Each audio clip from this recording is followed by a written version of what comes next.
วันนี้วันเสาร์ที่ 20 ธันวาคม พุทธศักราช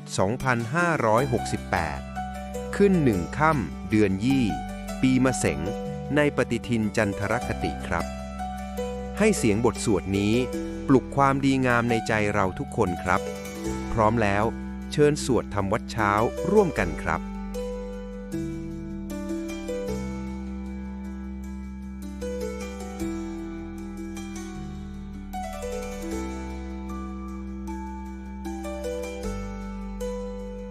อะระหังสัมมาสัมพุทโธภควาพุทธังภควันตังอภิวาเทมิสวากขาโตภควตาธัมโมธัมมังนัมสสามิสุปฏิปันโนภะคะวะโตสาวกสังโฆสังฆังนามามิหันธรรมยังพุทธัสสะภะคะวะโตบุพภาคณมะกะรังกะโรมาเสนะโมตัสสะภะคะวะโตอะระหะโตสัมมาสัมพุทธัสสะนะโมตัสสะภะคะวะโตอะระหะโตสัมมาสัมพุทธัสสะนะโมตัสสะภะคะวะโตอะระหะโตสัมมาสัมพุทธัสสะธรรมยังพุทธาภิตุติงกโรมาเสโยสุตถาคโตอะระหังสัมมาสัมพุทโธวิชาจารณะสัมปันโนสุขโตโลกวิทูอนุตตรปุริสธรรมสารถิสัทธาเทวมนุสานังพุทโธภควาโยอิมังโลกังสเทวกังสมารกังสัพพมกังสัสสะมณพรหมณิงปัจฉังสเทวมนุสังสยังอาภิญญาสัจจิกตวะภเวเทสิโยธัมมังเดเสสิอาติกัณญญาณังภะเทกัณญาณังปริโยสานกัณญาณังสัทธังสัพยัญชนะเกวระปริปุณังปริสุทธังธรรมจริยังปกาเสสิตามหังภะคะวันตังอภิปูชยามิตามหังภะคะวันตังศิรสานามามิธรรมยังธัมมาภิตุติงกโรมาเสโยสุสวากขาโตภควตาธัมโมสันทิฏฐิโกอาการิโกเอหิปัสสิโกโอปนัยยิโกปัจจตังเวทิตังโพวินโยหิธัมมังธัมมังอภิปูชยามิธัมมังธัมมังศิรสานามามิ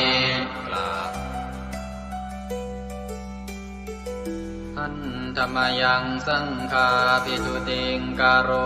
มาเสโยสุปฏิปันโนภะคะวะโตสาว กสังโฆอุชุปฏิปันโนภะคะวะโตสาวกสังโฆยายาปฏิปันโนภะคะวะโตสาวกสังโฆสามีจิปฏิปันโนภะคะวะโตสาวกสังโฆยาติทังจัตตาริปุริสยุคานิอัตถปุริสปุคลาเอสะภะคะวะโตสาวกสังโฆอาหุนายโยปาหุนายโยทักขินายโยอัญชลิกรณิโยอานุตตรังปุญญเกตังโลกัสสะตามหังสังฆังอภิปูชยามิตามหังสังฆังศิรสานามามิ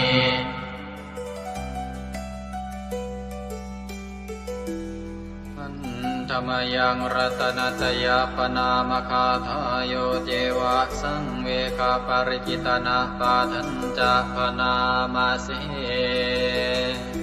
พุทโธสุสุโธกรุณามหันนโวโยจันตสุทาภรยานโลจโนโลกัสสะปะปุปกิเลสขาตโกวันธามิพุทธังอหมาทะเรนตังธัมโมปฏิโพวิยตัสสะสัตตุโนโยมะคปะกามตะเพทพินนโกโลกุตโรโยจะตถาคติปโนวันธามิธัมมังอหมาทะเรนตังสังโฆสุเกตาภยติเกตาสัญญิโตโยตินาสันโตสุขตานุโปทโกโลลาภหิโนอริโยสุเมตโสวันธามิสังฆังอหมาทะเรนตังอิเจวะเมกันตภิกขุชเนยกังวัตถุตยังวันทยตาภิสังคตังปุญญังมายายังมะมะสะภุปัตถวามาหุนตุเวตัสสะปะภาวสิทธิยาอิทัตตะทาคโตโลเกอุปันโนอะระหังสัมมาสัมพุทโธธัมโมจะเทสิโตนิยานิโกอุปัสสมิโกปรินิพพานิโกสังโฆทัคามิสุขตาภเวทิโตมายันตังธัมมังสุตวาเอวังชนามาชาติปิทุกขาชาราปิทุกขามรณะปิทุกขังโสกปริเทวทุกขโทมานัสสุปายาสาปิทุกขังอาภิเยหิสัมปโยโคทุกโขภิเยหิวิปโยโคทุกโขยามปิชังนรปฏิตังปิทุกขังสังกิเตนะปัญจุปาทานขันธาทุกขาเสยยติทังรูปุปาทานขันโทเวทานุปาทานขันโทสัญญูปาทานขันโทสังขารุปาทานขันโทวิญญาณุปาทานขันโทเยสังปริยายาอารามานุโสภะคะวาเอวังพะหุลังสาวะเกวิเนติเอวังภาคาจะปนัสสะภะคะวะโตสาวะเกสุอนุสาสนีพะมุลาภวัตติรูปังอนิจ จังเวทนาอนิจจาสัญญาอนิจจาสังขาราอนิจจาวิญญาณังอนิจจังรูปังอนัตตาเวทนาอนัตตาสัญญาอนัตตาสังขาราอนัตตาวิญญาณังอนัตตาสัพเพสังขาราอนิจจาสัพเพธัมมาอนัตตาติเตมะยังโอตินามหาชาติยาชารามรณีนาโสเกหิปาริเทเวหิทุเกหิโทมานาเสหิอุปายาเสหิทุโกตินาทุกขปะเรตา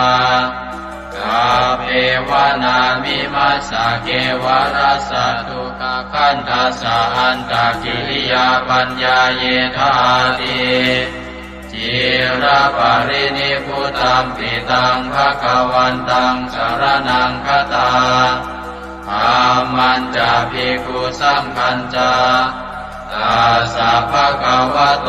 สาสนังยถาสติยะถาปรัมมนัสสิกโรมะอนุปฏิปัชฌามาสาสะโนปฏิปติอิมัสสะเกวรัสสะทุกขคันทัสสะอันตกิริยายาสังวัตตุอันธรรมยังอุริสนาทิฏฐานาคาทายโยปนามาเสอิมินาปุญญกัมเมนาอุปัชฌายาคุณุตตราอาจาริโยปการาจามาตาปิตาจยาตกาสุริโยจันติมาราชาคุณวันตานราปิจาพรหมมาราชอินทราจาโลกาภาราชเทวตายาโมมิตามนุสสาจามัจจตาเวลิกาปิจาสัพเพสัตตาสุขิโหนตุปุญญานิปกตานิเมสุขังจติวิทังเตตุกิปังปาเปตโวมะตังอิมินาปุญญกัมเมนาอิมินาอุทิเสนาจาเยปะหังสุรเพเจวาตันุปาทานาเชตนังเยสันตาเนหินาธัมมายาวานิปานโตมะมังนาสันตุสัพพทาเยวายะถาชาโตภเวภเวอุชุจิตังสติปัญญาสันเลโกวิริยัมหินามาลาลพันตุโนกาสังกาตุนจาวิริเยสุเมพุทธาทิปาวโรนาโทธัมโมนาโทวรุตตโมนา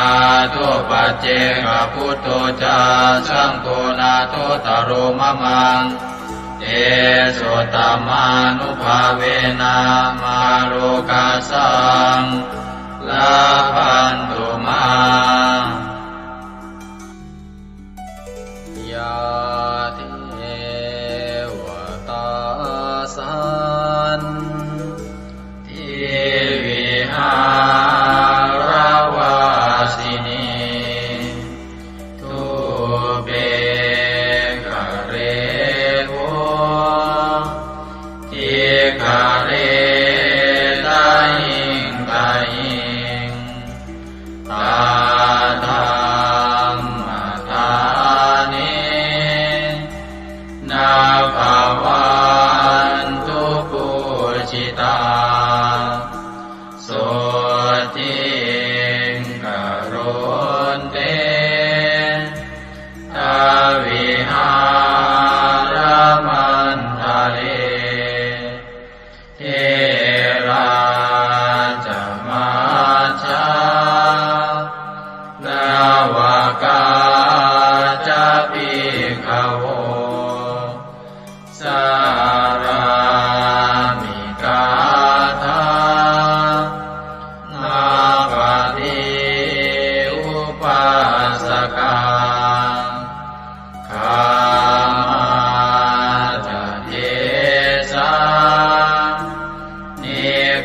มา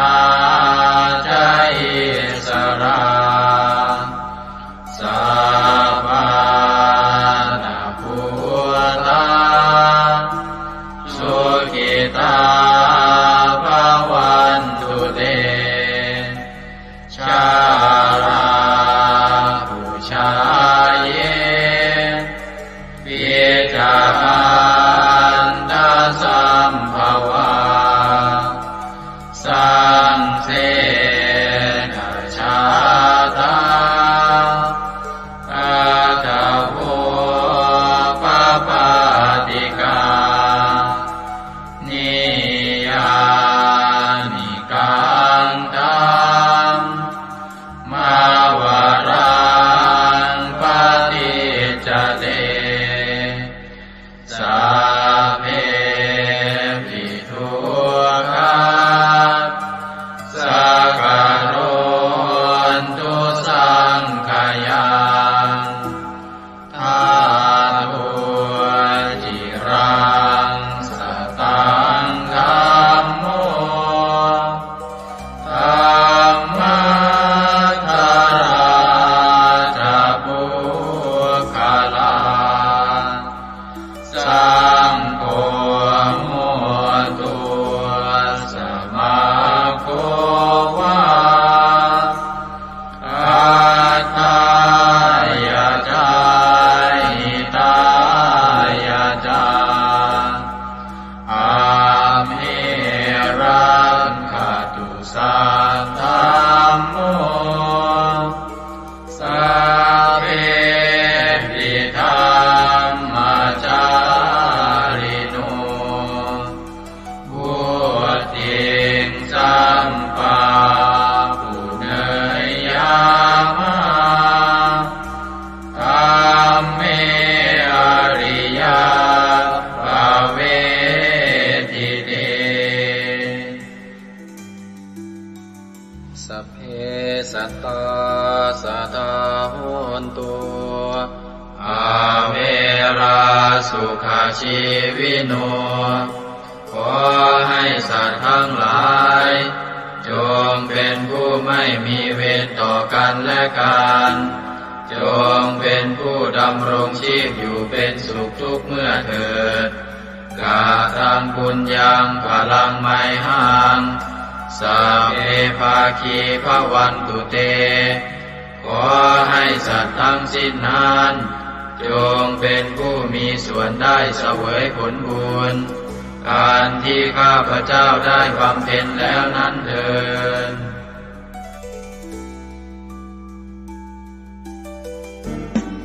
ในพระสุตตันตปิฎกคัมภีร์ที่5คุตกนิกายธรรมบทได้เล่าเรื่องสมเด็จพระสัมมาสัมพุทธเจ้าทรงรับสั่งให้พระอานนท์ไปสวดรัตนสูตรช่วยให้เมืองไผ่สาลีพ้นภัยพิบัติทั้ง3ประการอันเกิดจากโรคภัยอมนุษยภัยและเศรษฐกิจเสียหายให้อันตรธานหายไปเราทั้งหลายโปรดตั้งใจประกอบไปด้วยเมตตาความปรารถนาดีต่อสรรพสัตว์ทั้งหลายแล้วระลึกถึงคุณพระศรีรัตนตรัยคือคุณพระพุทธเจ้าคุณพระธรรมและคุณพระสงฆ์ว่าเป็นที่พึ่งที่เคารพที่นับถือแล้วตั้งใจสวดปรจักรรัตนสูตรเพื่อกำจัดภัยพิบัติทั้งหลายดังพระพุทธองค์ได้ทรงรับสั่งให้พระอานนท์สวดช่วยให้เมืองไผ่สาลีพ้นภัยอันตรายทั้ง3ประการนั้นเถิด สัมมันตาจักวาเรสุอัตราคชันตุเทวตาสัทธมังมุนิราชสาสุนันโตสักขโมคทาสักเคกาเมจารูเปคิริสิขารตเตจันตาเลเควิมาเนทิเปรัเทจะคาเมตารุวนาคหเนเคหวัตุมมิเกเตภุมมาจยันโตเทวาชลทลวิสเมยัคขคันธัมพนาคา ติทันตาสันติเกยังมุนิวรวจนังสาทโวเมสุนันโตธัมมสวนาคาโลอะยัมภทันตาธัมมสวนาคาโลอะยัมภทันตาธัมมสวนาคาโลอะยัมภทันตานะโมเมพุทธเถชะสารตนะตยสัมมิกาเตชะปะเทติปะเทเทวานารายะปรเมสุราเทติพรหมาจายินทาจะจตุโลกาธัมเมรกกาสมุทธาภูตุงทังคาจะสังรัมมชัยปะเทติภวันตุเตชยชยทรณิทรณิอุตติอุตตินาทินาทิชยชยพระกลละตนละนิไทยนิไรไทยเสนาเมรุราชพุนโนราชิชยชยธรรมิระโสปินาเจตนาจิปิสัจพุทธจาริชยชยชวนนิมิตาโลกิชยชยพิงกิตุตาสานะมุขจาชยชยวารุณโมสาสาสาชยชยจัมปาทินาคตุลสันโตชยชยทัจจคนนะตุรงสุขระโคจงสีหาเปียกติปาชยชยวารุณโมกายาตราจิตจิตเสนาเรปุณโสติโนระเดชยชยสุขาสุขาสิวิชยชยทรณิตาเนคตาสุชัยยาชยชยทรณิตันตินสตาชยชยมังคารารัญญาภวะเกชยชยวารุณยาเกชยชยรักเทสุรภูสเตชะชยชยพรหมเมทัตนาชยชยราชาธิราชาชัยชยชยปัตเวงสาปังชยชยวรหันตาปัจเจกตุสัตวังชยชยมเหสุโรหะโรหะริงเทวาชยชยพรหมาสุราโคชยชยนาโควิรุณภโควิโรปโคจันทิมาระวินโตจะเวนะเตยโยจะกุเวโรวรุโนทิตาคิวาโยจะปาจุโนกุมารโร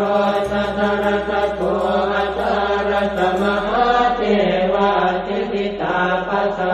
ทโยอิเตโนสาวกตาปัจฉัยยราโม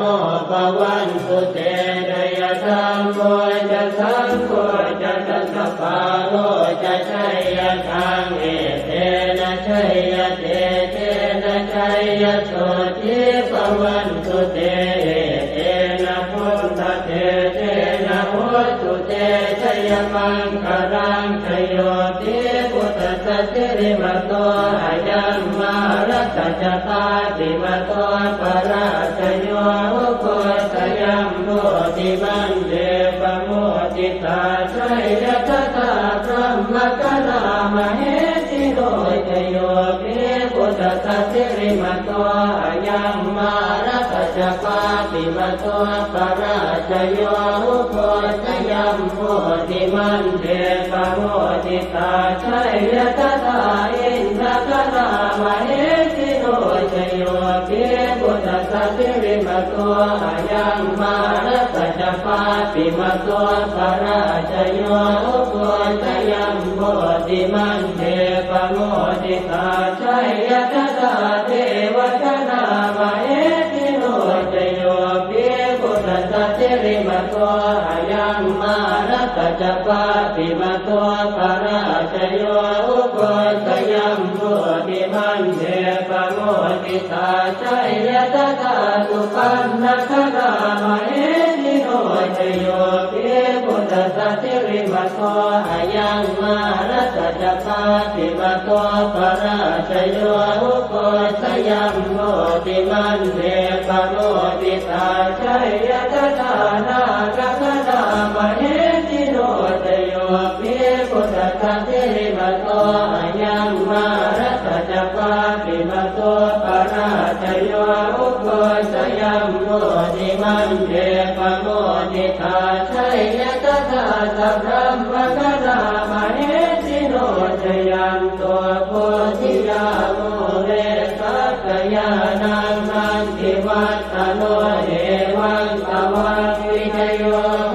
หิจยาสุจยมังคะเลอปราชิตปัลลังเจติเตปะทวิปุคะเลอภิเศษเจสะภะพุทธานังอังคัปปะโตปะโมทะเทสุนันทตังสุมังคลังสุปะปะตังสุโหติตังสุขโนสุโมโหตัวจตุเยสังพรหมจาริสุปะทัสสินังกายกัมมังวาจากัมมังปะทัสสินังปะทัสสินังมโนกัมมังปณิทิเตปะทัสสินาปะทัสสินานิกัตตวานรกันตาเจปะทัสสิเมเตอัตรัตถสุขิตาเวรุณาพุทธศาสเนอโรคาสุขิตาโหตัสสะสัพเพหิยะเทปิสุนันตัวโตโตเยเทวาสมิทาเนอติกตาติกายุกาสกาโหตัวสุขิตาโหตัวสัพพตารักขันตัวสัพพตาตารักขันตัวจิตสัสสนังยาคาติปัฏนาเตตัสสะเวทุเรนโยมโนรัตายุตกาเลภวัตสันตุวัสสังวัสสาลาโรคาจุปัตตวะเตทานิวาเรนโยจัสสะปะตากายสุขังเกติสุขังวรันตุยัสสะโพชังโพสติสังขาโตธัมมานังวิจโยตถาวิริยังปิติปัสสัตติโพชังคาจัตถาปะเรสมานุเปกขโพชังคาสัตเตเตสวะราตินามุนินาสัมมตัคขาตาภาวิตาภุริกตาสังวัตตันติอภิญญายนิพพานายจักโพธิยาเอเตนะสัตวัตเตนะโสติเตโหตุสัพพทาเอกสมิงสมเยนะโสโมคันลานันจักสสปังกิลาเนทุอิเตทิสวาโพชังเกตตะเตสยิเตจะตังอภินันจิตวาโรกามุจิงสุตังคะเนเอเตนะสัจวัตเตนะโสติเตโหตุสัพพทาเอกตาธัมม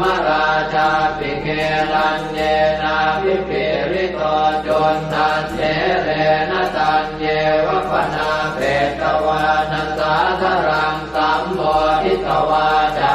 ปาทาสัมภาวตาสิกานะโสเอเตนะสัจวัตเตนะโสติเตโหตุสัพพทาปะหินาเตจาปาทาตินันนังติมเหสินังมาคาหัตกิเลสาวปัตตานุปัสสิธรรมตังเกเตนะสัจวัตเตนะโสติเตโหตุสัพพทายันทุนนิมิตตังอวมังคลันจะโยตามนาโพสกุณาสสัตโตปาปังคโหตัวสุปินังอาการตังพุทธานุภาเวนะวินาสเมนตุยันตุนนิมิตตังอวมังคลันจะโยตามนาโพสกุณาสสัตโตปาปังคโหตัวสุปินังอาการตังธัมมานุภาเวนะวินาสเมนตุยันตุนิเมตตังอวมังคลันจะโยตามนาโพสกุณาสสัตโตปาปังคโหตุ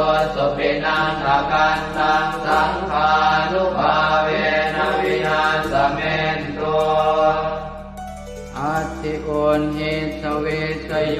ธัมโมโลเกอนุตตโร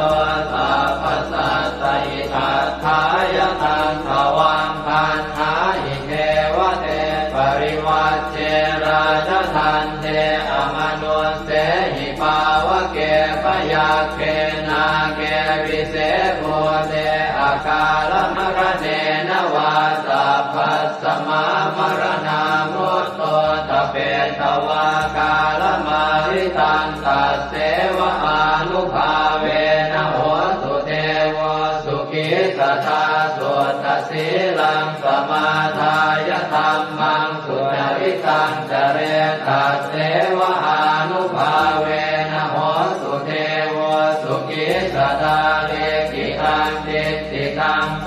จังทารนังวาจนังครุงปะเรสังเทสนังสุตวาทัสสะอายุปวัชชติติเอวัมเมสุตังเอกังสมยังภควาภาลานติยังวิหารติสิปตเนมิกทายเยตัสสรโคภควาปัญจวัคคีย์เยภิกขุอามันเตติเทวเมภิกขเวอันตาปะปะจิเตนะเสวิตัพพายโยดายังคาเมสุขามสุขันธิกานุโยโคหิโนธัมโมโพธุตนิโกอนาริโยอนัสสสันติโตโยจายังอัตตกิลมัฏฐานุโยโคตุโกอนาริโยอนัสสสันติโตเอเตเตภิกขเวอุโภอันเตอนุธัมมมัชฌิมาปฏิปทาตถาคเตนะอภิสัมพุทธาจักขุกรณีญาณกรณีอุปสมายะอภิญญายะสัมโพธายะนิพพานายะสังวัตติกตมาจัสสะภิกขเวมัชฌิมาปฏิปทาตถาคเตนะอภิสัมพุทธาจักขุกรณีญาณกรณีอุปสมายะอภิญญายะสัมโพธายะนิพพานายะสังวัตติกายเมวะอริโยอัตถังกิโกมัคโคเสยติหังสัมมาเอติสัมมาสังกัปโปสัมมาวาจาสัมมากัมมันโตสัมมาอาชีวะสัมมาวายาโมสัมมาสติสัมมาสมาธิอายังโกสาภิกขเวมัชฌิมาปฏิปทาตถาคเตนะอภิสัมพุทธาจักขุกรณีญาณกรณีอุปสมายะอภิญญายะสัมโพ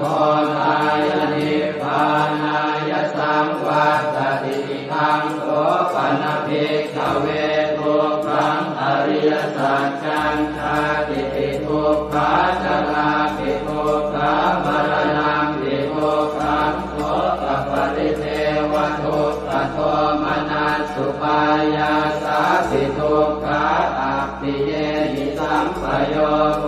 ทุกขปิเยหิวิปปโยโกทุกขยังปิขังนาปฏิตังปิทุกขังสังเกนะปัจจุบาลานังขันธาทุกขาอิทังโคปนภิกขเวทุกขสมุทัยโยอริยสัจจังญายังตัณหาโกโนภวิกานันทิราคะปัตตาสัตตระอัตตราภินันทิเนเสยติทังกามตัณหาภวตัณหาวิภวตัณหาอิทังโคปนภิกขเวทุกขนิโรธอริยสัจจังโยตัสสะเยวะตัณหายะเสสวิราคะนิโรธจาโคปฏิ ติจิตาโกมุติอนาลโยอิทังโขปนะเพกเวทุกขนิโรธคามินีปฏิปทาอริยสัจจังอายันเมวะอริโยอาทังกิโยมาโกเสยติอังสัมมาทิฏฐิสัมมาสังกัปโปสัมมาวาจาสัมมากัมมันโตสัมมาอาชีวะสัมมาวายาโมสัมมาสติสัมมาสมาธิทังโตกังอริยสัจจันติเมภิกขเวโภเปอนันโนสุเตสุตังเมสุจักขุงอุทปาทิญาณังอุทปาทิปัญญาอุทปาทิเวชาอุทปาทิอาโลโกอุทปาทิตังโขปนิทังโกกังอริยสัจจังปริโยยันติเมภิกขเวโภเปอนันโนสุเตสุธัมเมสุจักขุงอุทปาทิญาณังอุทปาทิปัญญาอุทปาทิเวชาอุทปาทิอาโลโกอุทปาทิตังโขปนิทังโกกังอริยสัจจังปริญญาตันติเมภิกขเวโภเปอนันโนสุเตสุธัมเมสุจักขุงอุทปาทิญาณังอุทปาทิปัญญาอุทปาทิเวชาอุทปาทิอาโลโกอุทปาทิทังโกปัสสมุปโยอริยสัจจันติเมภิกขเวโภเปอนันโนสุเตสุธัมเมสุจักขุงอุทปาทิญาณังอุทปาทิปัญญาอุทปาทิเวชาอุทปาทิอาโลโกอุทปาทิตังโขปนิทังทุกขสมุทัยโยอริยสัจจังปหาตา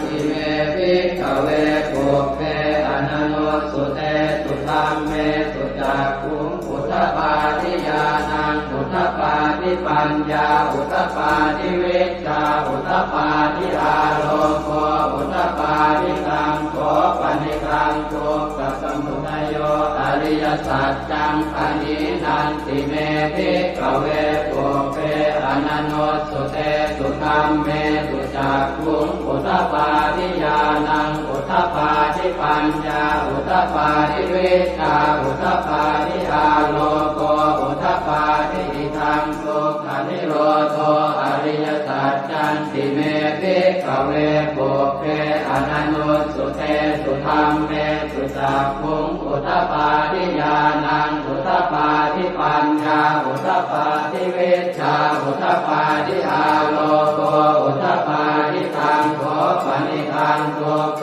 นิโรโธอริยสัจจังสัจจิกาตาพันติเมภิกขเวโภเปอนันโนสุเตสุธัมเมสุจักขุงอุทปาทิญาณังอุทปาทิปัญญาอุทปาทิเวชาอุทปาทิอาโลโกอุทปาทิตังโขปนิทังทุกขนิโรโธอริยสัจจังสัจจิกตังติเมภิกขเวโภเปอนันโนสุเตสุธัมเมสุจักขุงอุทปาทิญาณังอุทปาทิปัญญาอุทปาทิเวชาอุทปาทิอาโลโกอุทปาทิทังทุกขนิโรธคามินีปฏิปทาอริยสัจจันติเมภิกขเวโภเปอนันโนสุเตสุธัมเมสุจักขุงอุทปาทิญาณังอุทปาทิปัญญาอุทปาทิเวชาอุทปาทิอาโลโกอุทปาทิตังโขปนิทังทุกขนิโรธคามินีปฏิปทาอริยสัจจังภาเวตพันติเมภิกขเวโภเปอนันโนสุเตสุธัมเมสุจักขุงอุทปาทิญาณังอุทปาทิปัญญาอุทปาทิเวชาอุทปาทิอาโลโกอุทปาทิตังโขปนิทังทุกขนิโรธคามินีปฏิปทาอริยสัจจังภาวิทันติเมภิกขเวโภเปอนันโนสุเตสุธัม มเมสุจักขุงอุทธปาทิญาณังอุทธปาทิปัญญาอุทธปาทิวิชชาอุทธปาทิอาโลโกอุทธปาทิชาวกีวังจะเมภิกขเวอิเมสุจตุสุอริยสัจเจสุเอวันติปริวัตตังภวาทสาการังยถาภูตังญาณทัสสนังนักสุวิสุทธังอโหสิเนวตาวาหังภิกขเวสเทวเกโรเกสมาระเกสธรรมเกสัสสมณธรรมนิยาปัจจายสเทวมนุสสายอนุตตรังสัมมาสัมโพธิอภิสัมพุทโธปัญจัญญาสิงจโตจะโพเมภิกขเวอิเมสุจโตสุอริยสัจเจสุเอวันติปริวัตตังภวาทสาการังยถาภูตังญาณทัสสนังสุวิสุทธังอโหสิอัฏฐาหังภิกขเวสเทวเกโลเกสมาระเกสธรรมเกสัสสมณธรรมนิยาปัจจายสเทวมนุสสายานุตตรังสัมมาสัมโพธิอภิสัมพุทโธปัญจัญญาสิงญาณัญจปนเมทัสสนังอุทธปาทิอโภคาเมวิมุตติอายันติมาคาตินาติทานิปุนาภโวติธรรมโวจะภควาอัตถมานาปัญจวัคคียาภิกขุภควโตภาสิตังอภินันตุอิมัสสมิงจะเวยากรณัสสมิงปัญญมาเนอายสมโตโกนทัญญาสวิรจังวิอมลังธรรมจักขุงอุทธปาทิยังกินจิตสมุทัยธรรมังสัพพันตังนิโรธธรรมันติภวัตติเตจะภควตาธรรมจักเกภูมาเทวาสัตตมนุสสาเวสุงเอตัมภควตาภาลานติยังอิสิปตเนมิกทาเยอนุตตรังธรรมจักกังปวัตติตังอัปปติวัตติยังสัมมเนนวาพรหมเนนวาเทเวนวามาเรนวาพรหมุนาวาเกณทิวาโลกัสมินติภูมานังเทวานังสัตตังสุตวาจาตุมมหาราชิกาเทวาสัตตมนุสสาเวสุงจาตุมมหาราชิกานังเทวานังสัตตังสุตวาตาวติงสาเทวาสัตตมนุสสาเวสุงตาวติงสานังเทวานังสัตตังสุตวายามาเทวาสัตตมนุสสาเวสุงยามานังเทวานังสัตตังสุตวาตุสิตาเทวาสัตตมนุสสาเวสุงตุสิตานังเทวานังสัตตังสุตวานิมมานรติเทวาสัตตมนุสสาเวสุงนิมมานรตินังเทวานังสัตตังสุตวาปรนิมมิตวะสวัสดีเทวาสัตตมนุสสาเวสุงปรนิมมิตวะสวัสดีนังเทวานังสัตตังสุตวาพรหมกายิกาเทวาสัตตมนุสสาเวสุงเอตัมภควตาภาลานติยังอิสิปตเน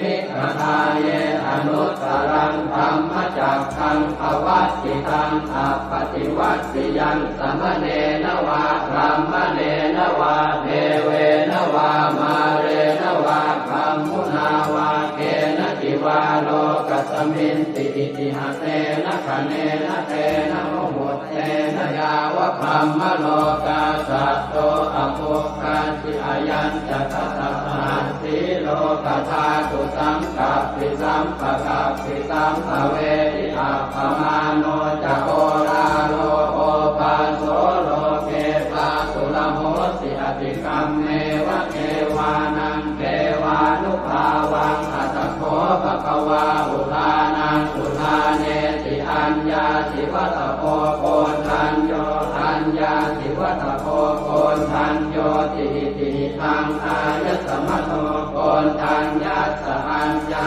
โกนทัญโยตเววนามังอาโหสิ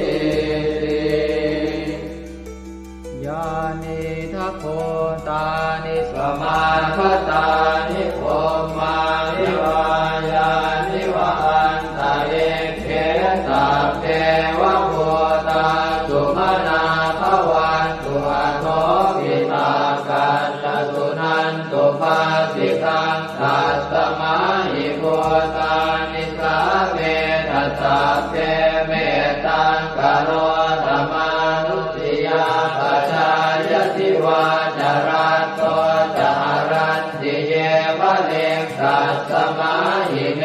รักขตาปมัตตายังเจจิเวตังอิทวาหุรังวาตาเกสุวายังรัตนังปณิตังนโนสมังอาจิกถาคเตนะอิทังปิพุทเทรัตนังปณิตังเอเตนะสัจเจนะสุวัตติโหสุขยังวิราคังอมตังปณิตังยตาจักขาสักขยามิสมาหิโตนะเตนะธรรมเมนะสมาธิจิตติตังปิตังเมรัตนังปณิตังเอเตนะสัจเจนะสุวัตติโหสุยัมพุทธเตโสปริวันนะเยสุติงกมาธิมานันตริกัญญมาหุสมาธินาเตนะสโมนะเว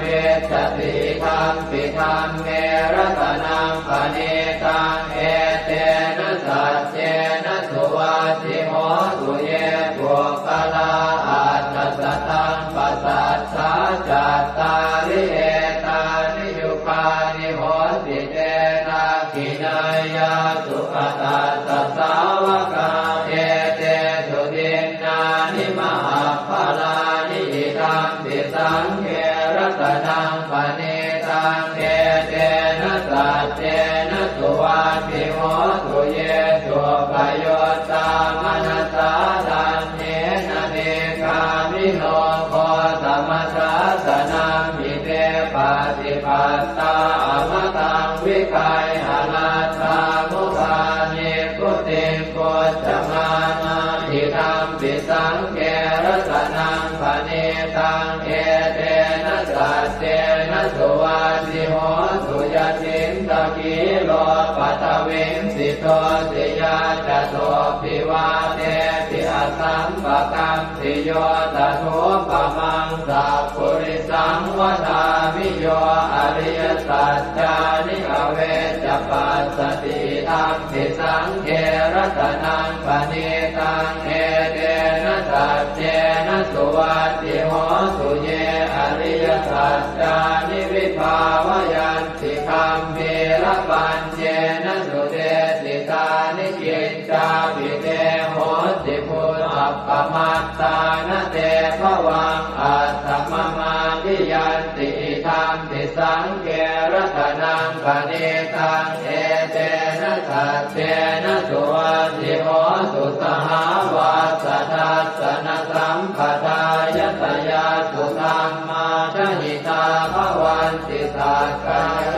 จิตติวิจิติจิตัญจศีลปะทังวาปิยนัสสิกินสิจตุหปาเยหิจเวปโมตโตจะจาวิธานานิอาภาโภกาตุงอิทังปิสังเขรัตนังปณิตังเอเตนะสัจเจนะสุวัตติโหสุกินจาปิโสกัมมังกโรติปาปะกังกายเยนะวาจายุตเจนะสาวาอภาโคโสทัสสะปฏิจจทายะอภาปตาเจตปทัสสะโอตาอิทังปิสังเขรัตนังปณิตังเอเตนะสัจเจนะสุวัตติโหสุวนาปะโพเพยตาโกสิตาเกกิมหานามาเสปัตมาสมิงกิมเหตโกปะมังธัมมวรังอเดสยินิพพานคามิงปรมังหิตายะหิธัมปิพุทเทรัตนังปณิตังเอเตนะสัจเจนะสุวัตติโหสุวโรวรัญโยวรโตวราหะโรอนุตตโรธัมมวรังอเดสยิธัมปิพุทเทรัตนังปณิตังเอเตนะสัจเจนะสุวัตติโหสุขีนังปุรานังนวังนาจิสัมภวังวิรัตติตายติเกภวัสมิงเต ทิจาอวิรุณนิฉันทาเนพันติจิรายถายังปฏิโพธิทังปิสังเกรัตนังปณิตังเอเตนะสัจเจนะสุวัตติโหตุญาณิทัพโพ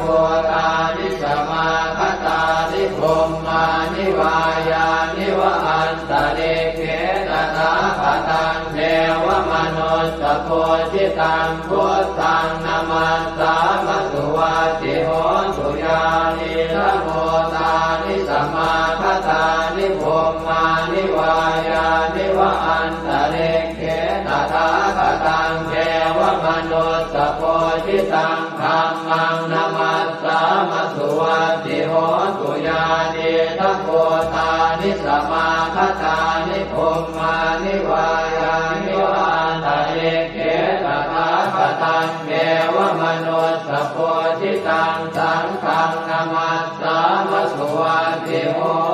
ตุกรณียมัตถกุสเลนะยันตังขันตังคาทังอภิสเมตสัพโพอุโชตสุโชตสุวโชตสมุตุอนัตติมานิสันโตสะโกตสุภโรตอัปปกิจโตตสันละหุกโวติสันติตริโยจนิกโคตอัปปคาโคกุเลสุอนันุเกโตนัตโกตังสมาจเรกินติเยนะวินโยภะเรอุปวัตเตยงสุขิโนวะเกมิโนโหตุสัพเพ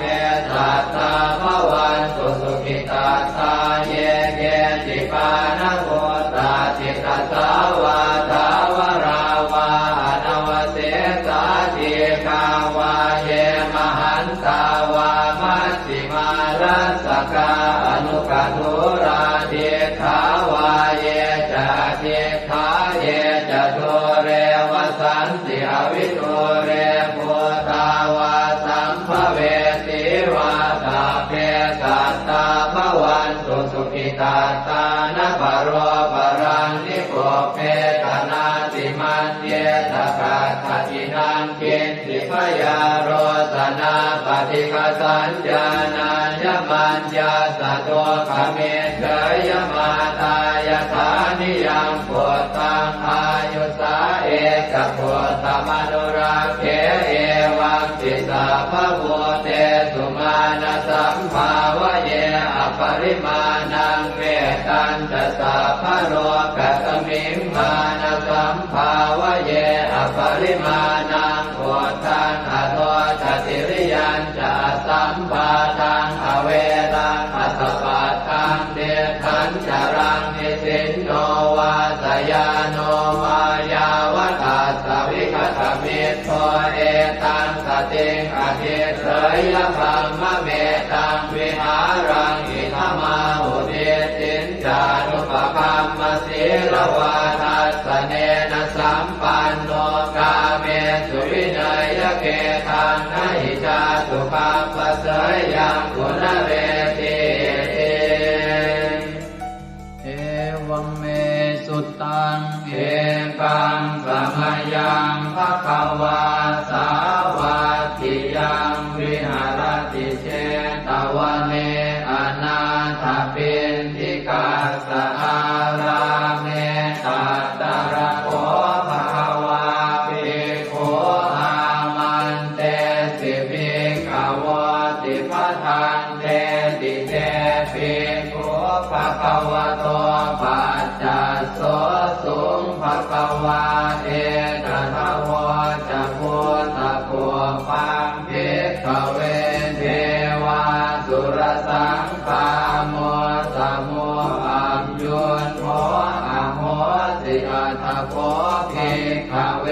สัพโพเทวานามินโทเทเวตาวติงเสอามันเตติสเตมาริสาเทวานังสังฆามาคตานังอุปัชฌยขยังวาสัมพิตาตังวาโลมหังโสวามะเมวะตัสสะ มิงสมะเยทัสสะกังควรโลกายาธรรมมังอิโวทัสสะกังควรโลกายตังยัมภเวสติพยังวาชัมปิตาตังวาโลมหังโสวาโสปะหิเยสติโนเจเมทัสสะกังควรโลกายาธาตุปัจจาปฏิสัทเทวราชาสัทธะกังควรโลกายาธาปัจจาปฏิสหิโวเทวราชาสัทธะกังควรโลกายตังยัมภเวสติพยังวาชัมปิตาตังวาโลมหังโสวาโสปะหิเยสติโนเจปัจจาปฏิสเท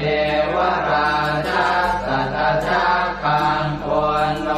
กายาธาตวโรนัสสะเทวราชาสัทธะกังควรโลกายาธาวโรนัสสะหิโวเทวราชาสัทธะกังควรโล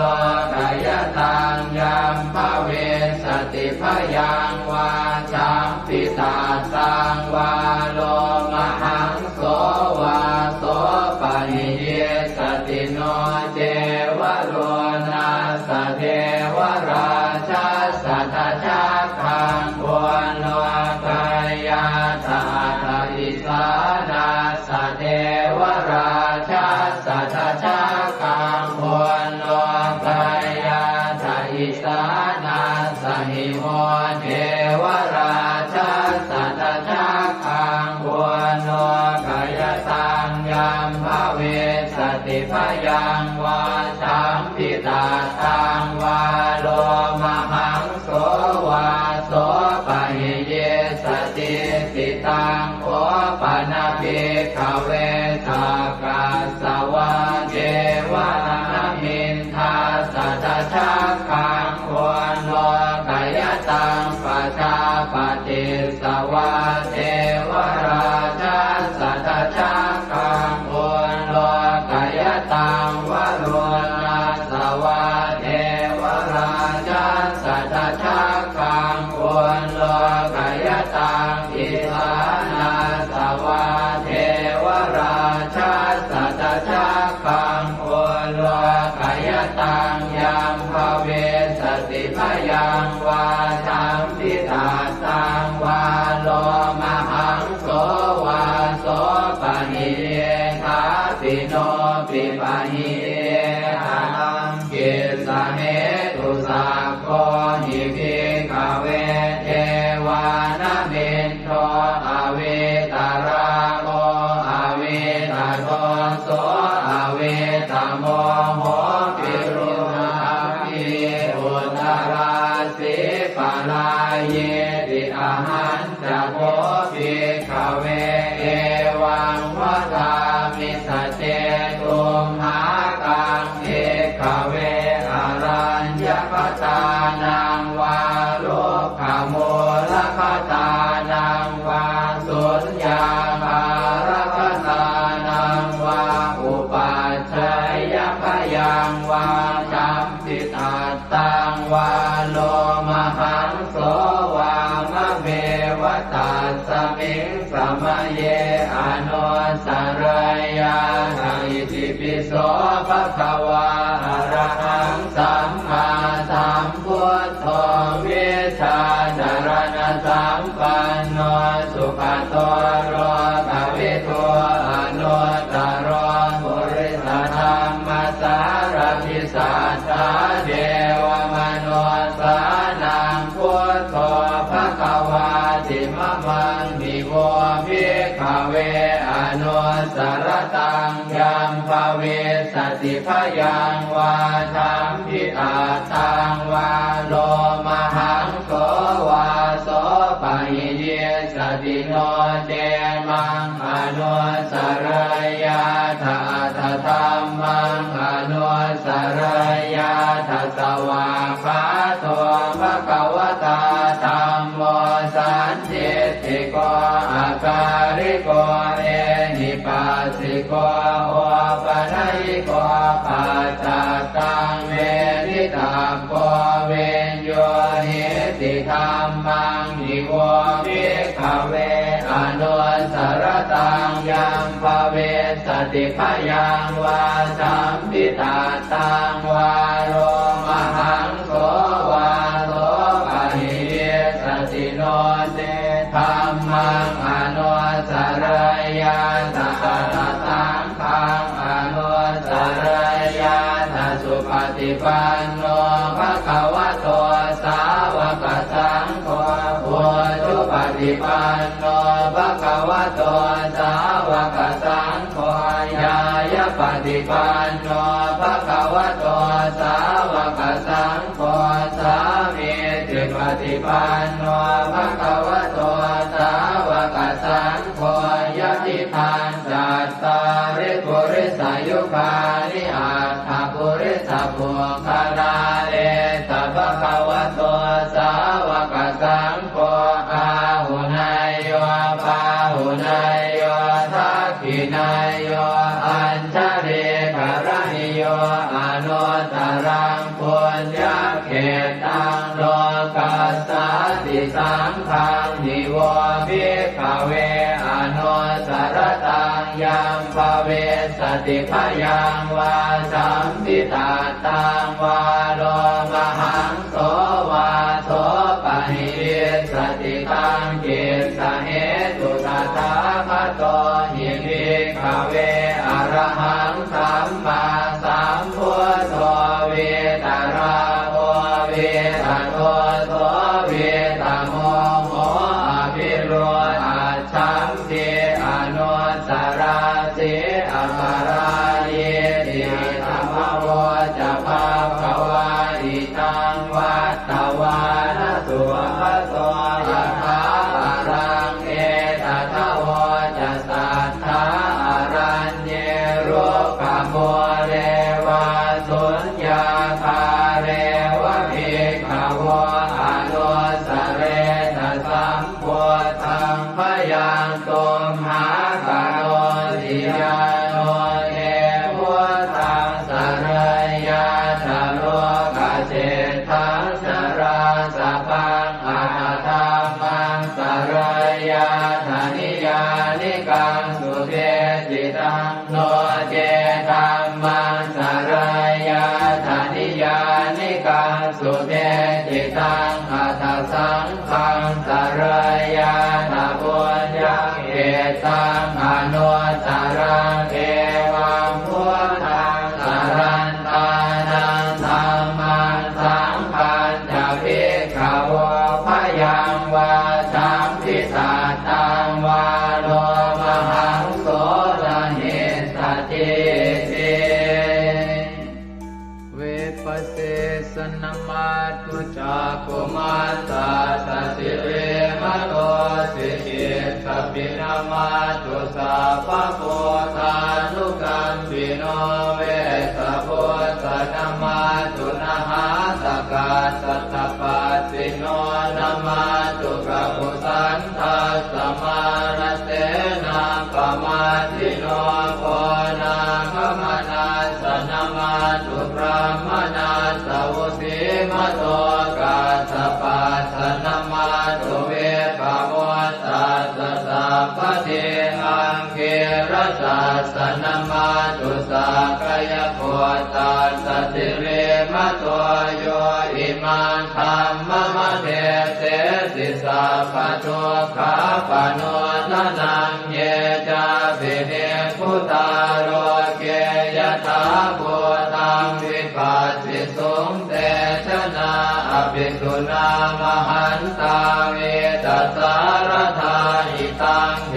วมนุสสานังยังนามัสสันติโก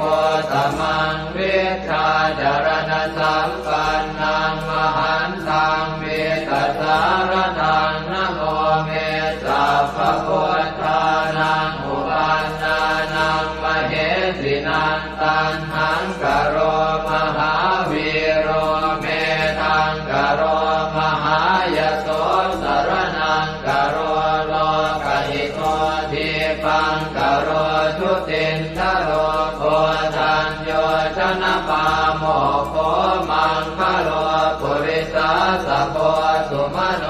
สุมโน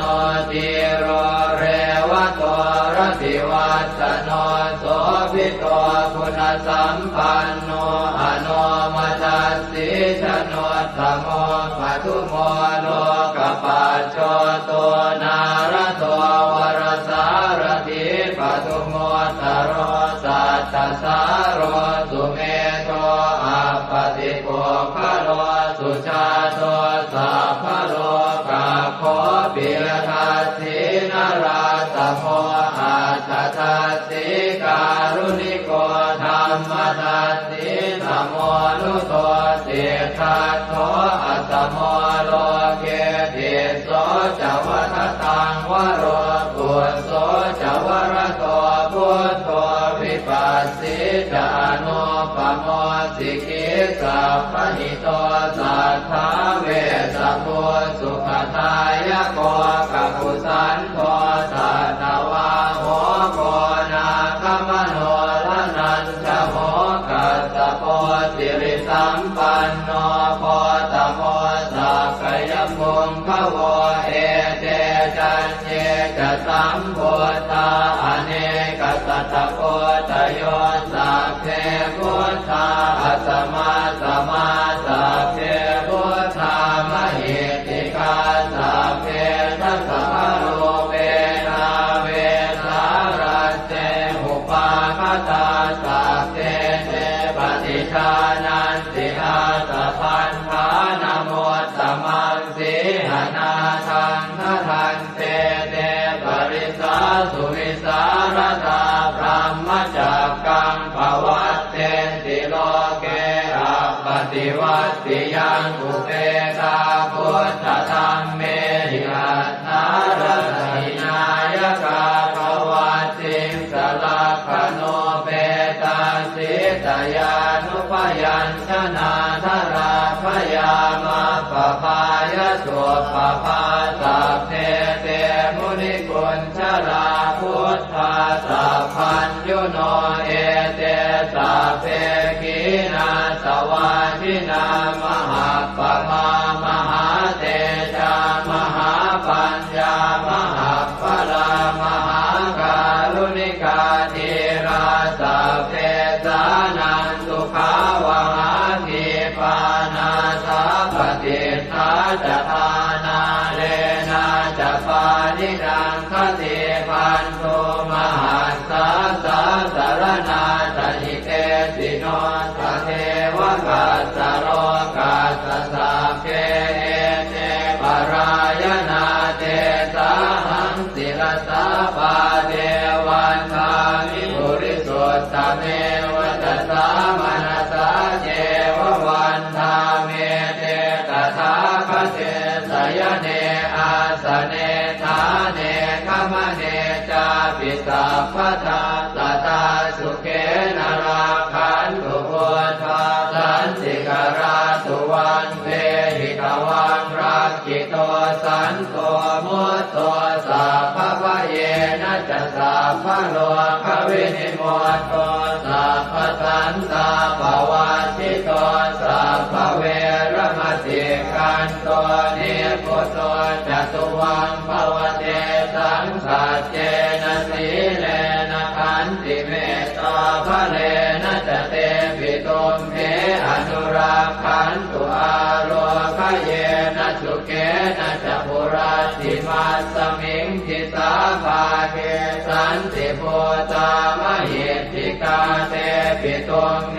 อนุราคันตุอาโลคเยนะสุเกนะจะทักขินัสสมิงทิสาภาเกสันติเทวามหิทธิกาเตปิตุมเหอนุราคันตุอาโลคเยนะสุเกนะจะปัจฉิมัสสมิงทิสาภาเกสันตินาคามหิทธิกาเตปิตุมเหอนุราคันตุอาโลคเยนะสุเกนะจะโหตรัสสมิงทิสาภาเกสันติยาคามหิทธิกาเตปิตุมเหอนุราคันตุอาโลค เยนะสุเขนะจักขุริมาติสังคตรัตโตทากิเนนะวิรุณหะโกปาติเมนะวิโรปาโกกุเวโรอุตรันติสังกัตตาโรเตมหาราชาโรกปารายสัสสิโนเตปิตุมเหอนุราคันตุอาโรคเยนะสุเขนะจะอากาสัทธาจะกุมมันตาเทวานากามหิติกาเตปิตุมเหอนุราคันตุอาโรคเยนะสุเขนะจะนาทิเมสรนังอัญญังพุทโธเมสรนังวรังเอเตนะสัจวัชเชนะโหตุเตชยมังคลังนาทิเมสรนังอัญญังธัมโมเมสรนังวรังเอเตนะสัจวัชเชนะโหตุเตชยมังคลังนาทิเมสรนังอัญญังสังโฆเมสรนังวรังเอเตนะสัจวัชเชนะโหตุเตชยมังคลังยังเจนจิรตนังโลเกเวชติวิวิธังปุถุรตนังโพธสมังนาติตาสมาโสติภวันตุเตยังเจนจิรตนังโลเกเวชติวิวิธังปุถุรตนังธรรมสมังนาติตาสมาโสติภวันตุเตยังเจนจิรตนังโลเกเวชติวิวิธังปุถุรตนังสังฆสมังนาติตาสมาโสติภวันตุเตสักกตวาพุทธรัตนังโอสถังอุตมังวรังหิตังเทวมนุสสานังพุทธเตเจนะโสตินานาสันตุปัฏฐวาสัพเพ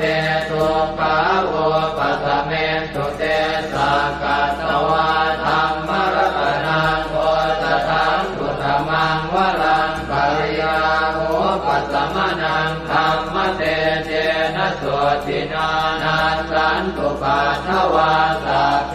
พยาโวปัสสเมตุเตสักกตวาสังฆรัตนังโอสถังอุตมังวรังอาหุนายยังปาหุนายยังสังฆเตเจนะโสตินานาสันตุปัฏฐวาสัพเพโรคาโวปัสสเมตุเตสัพเพติโยวิวัชชันตุสัพพะโรโควินาศตุมาเตภวัตวันตรายโยสุขีติกายุโกภวะอภิวาทนาสิริสนิจังวุฒาปจายโนจัตตารโอธรรมาวัฏันติอายุวันโนสุขังภลัง วันนี้วันอาทิตย์ที่ 30 พฤศจิกายน พุทธศักราช 2568 ขึ้น 10 ค่ำเดือนอ้ายใน